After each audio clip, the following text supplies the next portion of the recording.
hour to converse about the state of the nation. And Martha, we really appreciate you. And I know she's also a party leader, that is now Kenya. And also she has come up with a book, and I know she'll explain why did she come with this book, and how can we get that book and get knowledge on this book. Senior Counsel, you can say hi to the audience. They have been waiting for you. You can just give open remarks, then we're going to give you a platform to share your idea on state of the nation. Thank you so much. Good evening, everyone, and sorry that I've joined late. I'll give very few remarks because I don't know what has gone on in the last half hour. But I will say that our state of the nation, we are in a very, very bad place. Our constitution has been virtually suspended. The state of human rights, again, we are in a very dark place where the administration continues to violate human rights with abandon. Abductions by state agents, and these abductions, we once said in a presser with Professor Kibwana and others that the state operatives who are in a squad, an abduction squad, are working in cahoots with state, security agencies from Uganda and several other East African countries, and as far as DRC.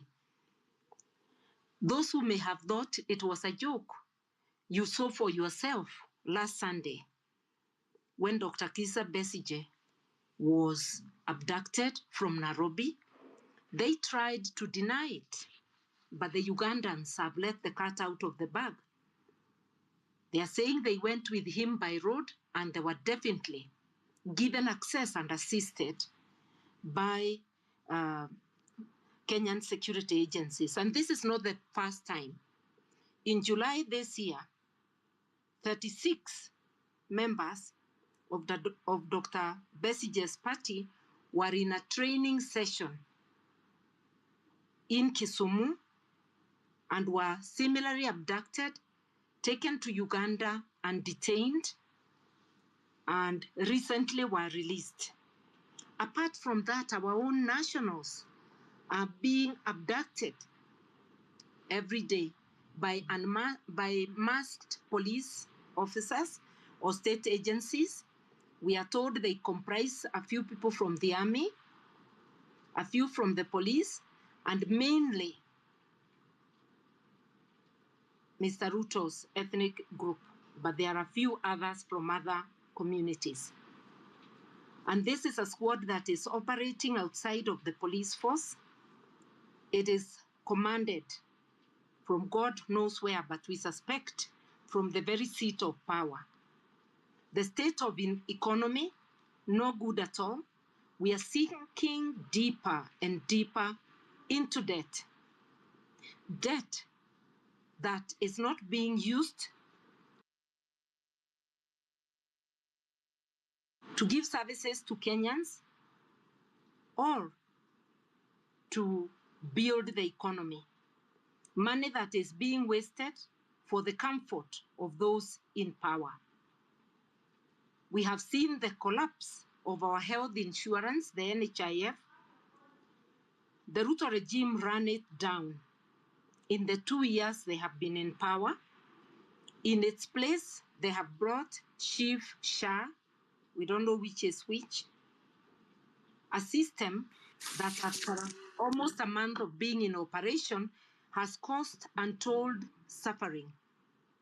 Maybe one day there will be an audit to know how many people have died or suffered because of it. But we have seen it in the media.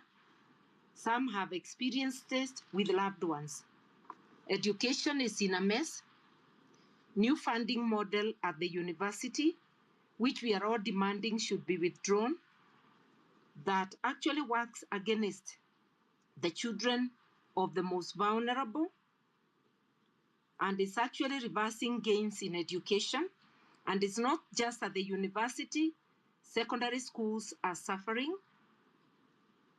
The capitation is not released on time. The hurriedly implemented CBC is also causing problems.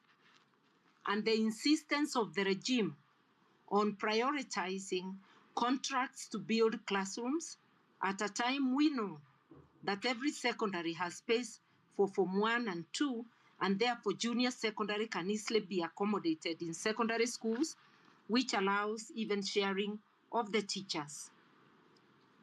Corruption,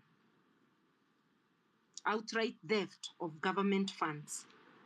In a word, lack of accountability and transparency. And we've seen it firsthand where the Adani contracts were done in a very opaque manner.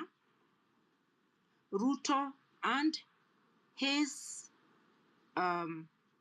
operatives defending Adani instead of defending Kenyans who were outrightly a majority opposed to the contract. So Adani had the government of India speaking for him and the government of Kenya, and Kenyans had no one but the courts and the many voices that spoke together. Kenyans have been vindicated with Adani's indictment in the US. This is not the only opaqueness. There is opaqueness in contracts awarded for extracting natural resources and especially minerals in this country. We are sinking into debt at a time we are told that we have so many minerals, which if managed well, would get us out of debt. In a nutshell, we are in a total eclipse, as I said on another forum.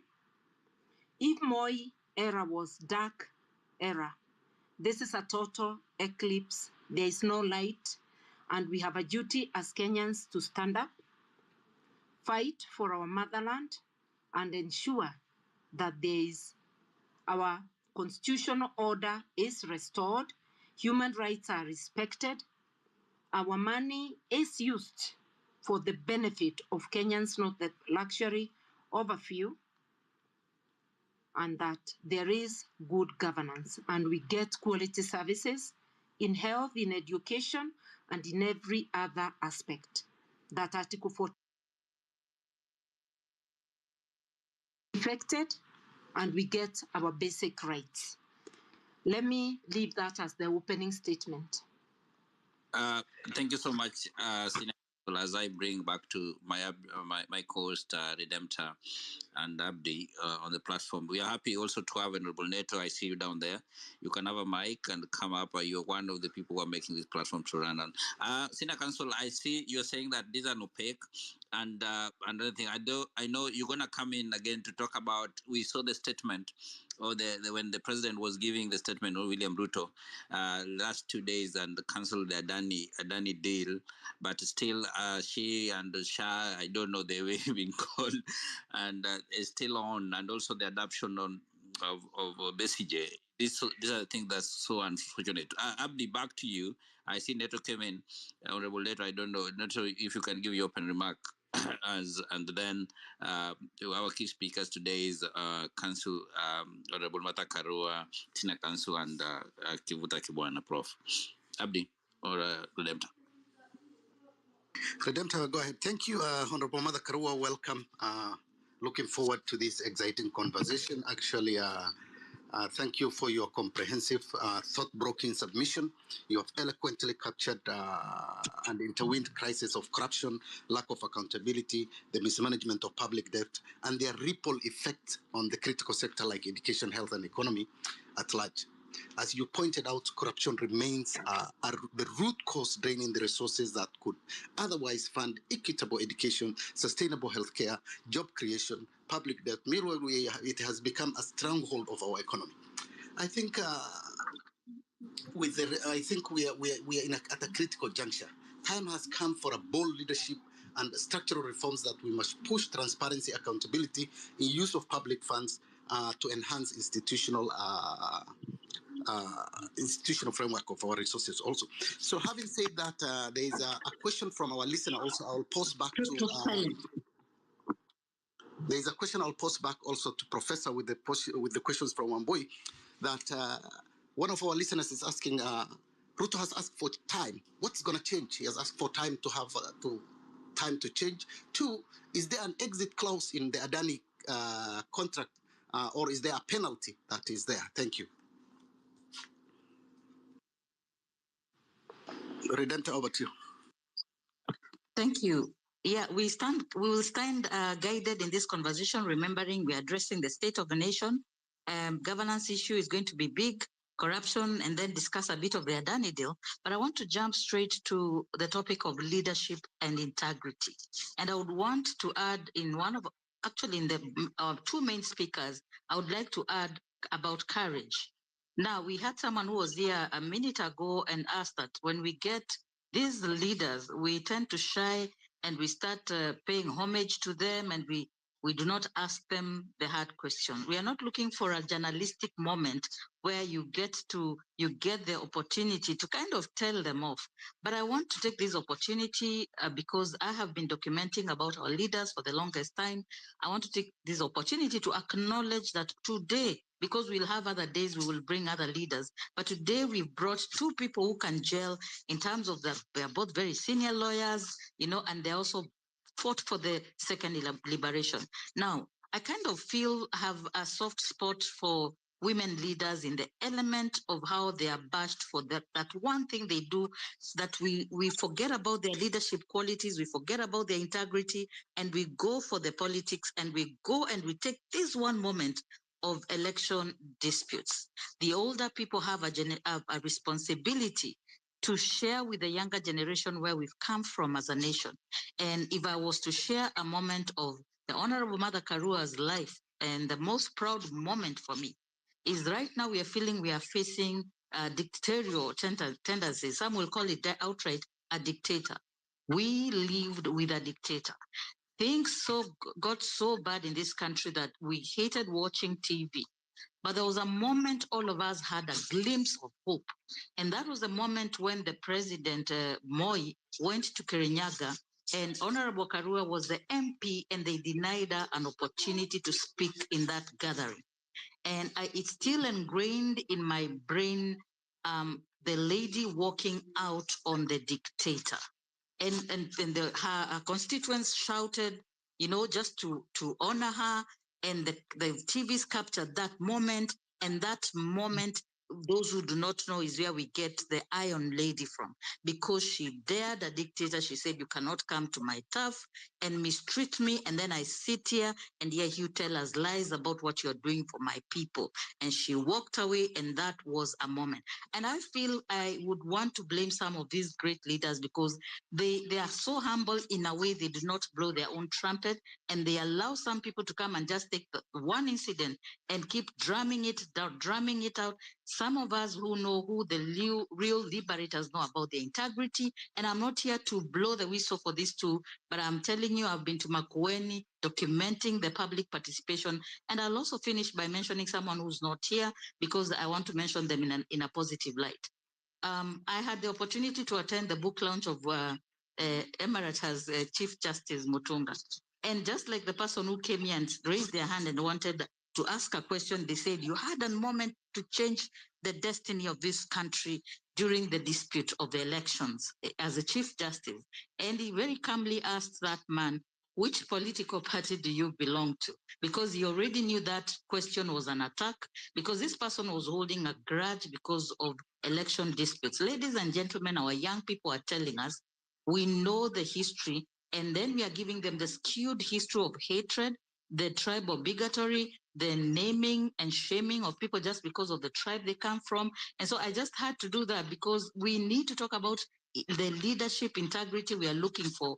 And we are in this trouble because we have wash people leading this nation. We have people who cannot even account for the wealth they go to state when they are being appointed. So when we get an opportunity to meet some of these leaders, it will be exciting to tell them off.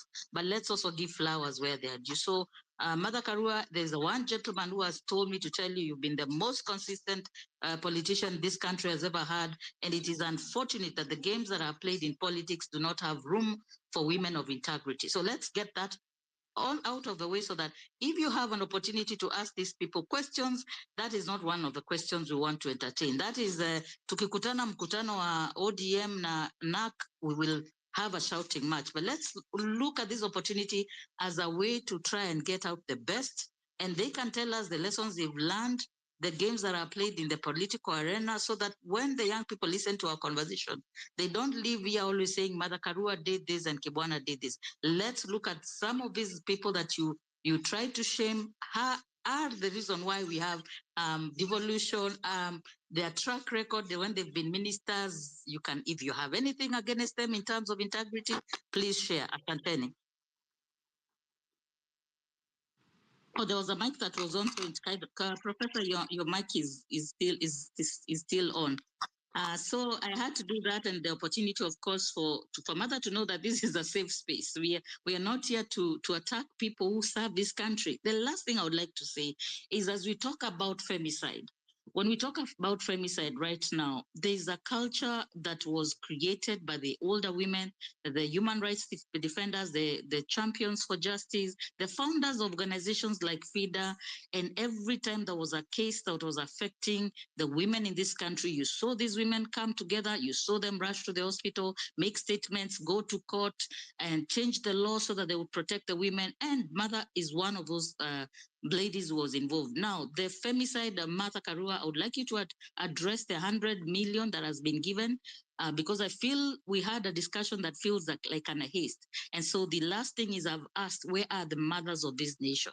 And I'll say this, every time we've seen the young political activist being arrested, she has presented herself not just as a leader, but as a mother of the nation. So I want to do that. And if you have any other questions in regard to the topics of today, the state of the nation, the femicide, the money being allocated for this and that, that is why we are hosting this space. Or I am biased because I respect people who serve this nation, and I always tell them, thank you for your service. Now, mnaweza wabash because I've already given them their flowers. Asanteni. Thank you so much, Redemptor. I think our focus is state of the nation, and we are here to discuss the issues, and we want to come up with a solution. And that's why we invite these leaders. I want to support what you're saying, that we invite them to get the knowledge that they have and things that have been happening, because they have been in the system for a while. And to know what way forward, how can we get this country in another level. Honorable Neto, I see you on mic. I know you've been here, and some few weeks you've been busy. You can say hi to the audience, and also if you have anything to chime in before the Prof and Senior Council coming again. Thank you very much, Hilary. And it's an honor to be sharing a speaking moment with Professor Kibwana and also the Honorable Martha Karua, two respectable Kenyans who are well known to me, and I've engaged with them in our political life. I've engaged with them as politicians and as leaders, but of course as senior lawyers in my profession. I think, first of all, again, is to apologize. I've been away for the past 2 weeks trying to make sure that Kenya is better. We've been trying to do politics, machinani. That's why I've not been able to be on the calls. But on the topic of the day, I think we have no state, we have no nation. It is very complicated. The state of the nation is brutish. And it is it gores my heart that we can actually be sitting here discussing the nation in this particular manner, when people paid by blood and limb to get Kenya to a democratic state. We've seen a presidency who does not respect the constitution, doesn't respect the rule of law. I had a chance to, I didn't watch him speak in the nation, I was busy, but I read the State of the Nation address, and I think it is very annoying that they can actually, that's what he presented to the people. It's very annoying. He was below par, and I think he was just, he was calling out our bluff. One, on corruption, I think he said nothing, he said zero. It was basically empty talk. We know that this government is the most corrupt. And the CS Treasury himself, yesterday or 2 days ago actually has said, confirmed that they still lose 2 billion shillings a day to corruption. In fact, he's appealing to his colleagues that they should actually cut it down to even, they should steal less. They should steal 500 million. So 1.5 billion can then be saved to stop us from going to beg for debt. So that simply shows you that if the presidency was serious, then we would have been doing better. So he gave no milestones in terms of how we want to stem corruption. He gave no milestones. He instead ended up, giving his the usual empty promises rather than lies. The second thing in terms of education, look, Moi University, which is in his backyard, there's sometimes when you're even selfish for your own neighborhood, the mothers, the women who are selling vegetables to those institutions, or the workers, people who used to benefit from Moi University. The university has collapsed because his colleagues, his friends want to steal the land to plant maize. They're wondering, the universities in Kenya producing livestock in the name of members of parliament and other elected leaders. So his colleagues are thinking that instead of letting the university go to waste, make these people livestock early. Our university is collapsing right before our eyes. The funding model is not working. Why do you want to fix things that are already working? The funding model was working. Why do you want to fix it? The health insurance fund was working. Why do you want to fix it? So this is I don't know why it's carrying out very expensive experiments. But the third thing with regard to extrajudicial killings, when he blamed, he didn't give us nothing about extrajudicial killings. In fact, I think he said people should reach out to IPOA should be doing its work, or femicide, I don't know what he said. But listen, the only reason why people vote in government is to give them security, life, liberty, and pursue happiness. So if you have a government in place and you cannot pursue happiness, if you do not have liberty, if you do not have life, then that's not a government in place. That's the reason why I say there's no state of the nation. Because the only reason why we wake up in the morning to go to vote is that we are hoping that this person we give the sword is going to be someone who can promise us a life, liberty, and let us pursue happiness. On rule of law, I do not support Gachagua, and of course he was horrendous as deputy president. But the manner in which he was handed out of office makes us beg a question as to the process and rule of law issues. He should have been removed, but have been removed procedurally.